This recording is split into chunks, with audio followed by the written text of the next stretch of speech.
Hello students. Last class में हमने Heisenberg principal पढ़ा था, सस्टेनेबल सोर्स के बारे में पढ़ा था कि सोर्स कोहेरेंट कैसे होता है। आज हम पढ़ रहे हैं इंटरफेरेंस क्या होता है। तो interference is a redistribution of intensity of light. यानी अगर मेरे पास कोई सोर्स है जिससे मैंने दो सोर्स बनाए जो कि कोहेरेंट इन नेचर है और उनकी सुपर इम्पोजिशन से जो रिजल्टेंट इंटेंसिटी होती है वो हम कहते हैं इंटरफेरेंस। इंटरफेरेंस में रीडिस्ट्रीब्यूशन ऑफ इंटेंसिटी जैसे मैंने कहा वो होता है। तो एक बार अगर एक वेव का क्रस्ट दूसरे वेव के क्रस्ट के ऊपर सुपर इम्पोज होता है या एक वेव का ट्रफ दूसरे वेव के ट्रफ के ऊपर सुपर इम्पोज होता है तो उनके सुपर इम्पोजिशन से जो इंटेंसिटी बनती है, रिजल्टेंट बनता है, वो हमारा कहलाता है कंस्ट्रक्टिव इंटरफेरेंस। यानी अगर मैं कहूँ आई इंटेंसिटी है और A1 है एम्पलीट्यूड पहले सोर्स की और A2 है एम्पलीट्यूड दूसरे सोर्स की, तो उन दोनों के A1 प्लस A2 का whole square is the intensity for the maxima. और मिनिमा के लिए इंटेंसिटी डिस्ट्रीब्यूशन क्या होगा, एक का क्रस्ट दूसरे के ट्रफ पे या वाइस वर्सा। अगर ऐसा होता है तो आपका जो रिजल्टेंट इंटेंसिटी होती है वो डिक्रीज हो जाती है, तो it will be A1 minus A2 का होल स्क्वायर।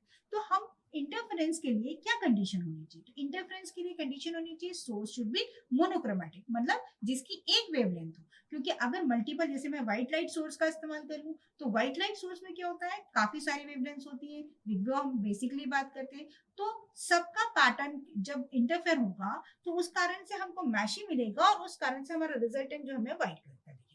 तो हमारे पास सोर्स क्या होना चाहिए, मोनोक्रोमेटिक होना चाहिए। दूसरा, सोर्स कोहेरेंट होना चाहिए। कोहेरेंट का मतलब क्या होता है, जिसमें फेज डिफरेंस ना के बराबर हो या कांस्टेंट फेज डिफरेंस हो थ्रू आउट द प्रोपोगेशन। तो सस्टेनेबल इंटरफेरेंस के लिए हमें जरूरत होती है कि दो सोर्स का जो फेज डिफरेंस है वो क्या होना चाहिए, कांस्टेंट होना चाहिए। फ्रीक्वेंसी या आवृत्ति क्या होनी चाहिए, सेम होनी चाहिए। आयाम लगभग सेम होना चाहिए। आयाम यानी A1 और A2 जो मैंने आपसे कहा उनके बीच का डिफरेंस ज्यादा नहीं होना चाहिए। एग्जाम्पल के तौर पे अगर मैं कहूँ कि A1 100 है और A2 5 है, तो A1 प्लस A2 का एवरेज भी लगभग लगभग A1 के बराबर आ जाएगा। ठीक है, A1 प्लस A2 का होल स्क्वायर और A1 माइनस A2 का होल स्क्वायर भी लगभग बराबर। तो जो हमारे पास alternate bright and dark fringes मिलती हैं उसकी जगह हमें क्या मिलेगा, डार्क वाली फ्रिंज उतनी डार्क नहीं होगी और उस कारण से हम ब्राइट और डार्क फ्रिंजेस में अंतर नहीं कर पाएंगे। तो इसलिए हमें जरूरत होती है कि एम्पलीट्यूड लगभग समान होना चाहिए, ठीक है, और सेम डायरेक्शन में ट्रेवल करना चाहिए। और अगर पॉसिबल हो तो जो हमने जो एक सोर्स से दो सोर्स क्रिएट किए हैं, जो हमने 2D दिखा है, वो 2D भी क्या होना चाहिए, काफी कम होना चाहिए और सोर्स और स्क्रीन के बीच का डिफरेंस ज्यादा होना चाहिए। तो सस्टेनेबल इंटरफेरेंस के लिए क्या क्या कंडीशन हो गई, एक तो सोर्स मोनोक्रोमेटिक होना चाहिए। दूसरा, दो जो सोर्स है उनका कोहेरेंट होना चाहिए, आपका फ्रीक्वेंसी सेम होनी चाहिए, एम्पलीट्यूड अप्रोक्सीमेटली सेम होना चाहिए, moving in a same direction होना चाहिए।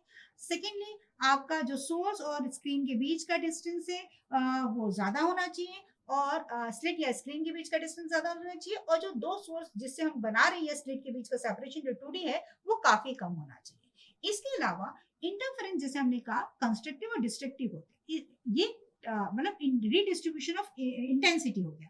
पर इंटरफेरेंस दो प्रकार के होते हैं, एक होता है आपका डिवीजन बाय वेव फ्रंट और दूसरा होता है डिवीजन बाय एम्पलीट्यूड।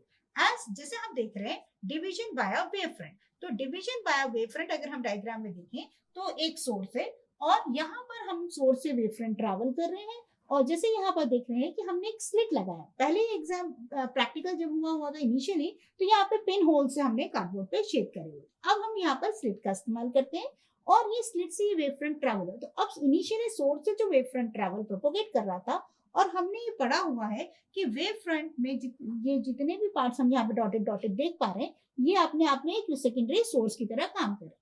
अब जैसे ये वेव फ्रंट इन स्लिट से गया, it will divide into the parts, two parts में डिवाइड हुआ और उनके सुपर इम्पोजिशन से जो हमें इंटरफेरेंस मिला, पैटर्न मिला, means we will get an alternate bright and dark fringes on the screen।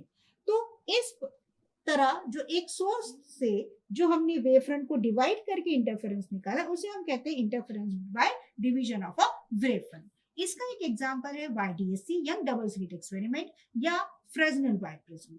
दूसरा तरीका जो हम बोल रहे हैं वो है division by amplitude. Division by an amplitude मतलब कि अगर हम यहाँ पे देखें डायग्राम में तो ये एक स्लैब जैसा है।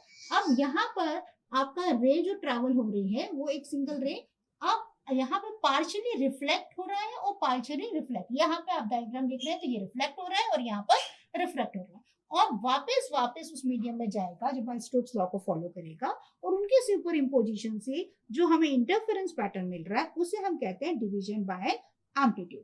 तो यहाँ पर क्या हुआ, इंसिडेंट रे एक थी, वो रे क्या हुई, दो पार्ट में डिवाइड हुई because of the partially reflection and refraction, और ये डेंसर से रियरर मीडियम में आएगी वापस से, और इनके सुपर इम्पोजिशन होने के कारण जो हमें पैटर्न नजर आ रहा है उसे हम कहते हैं division by amplitude.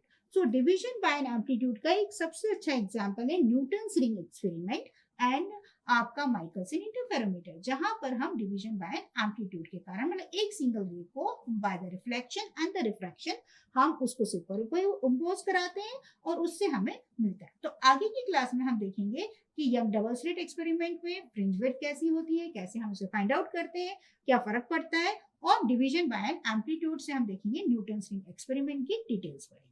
Thank you for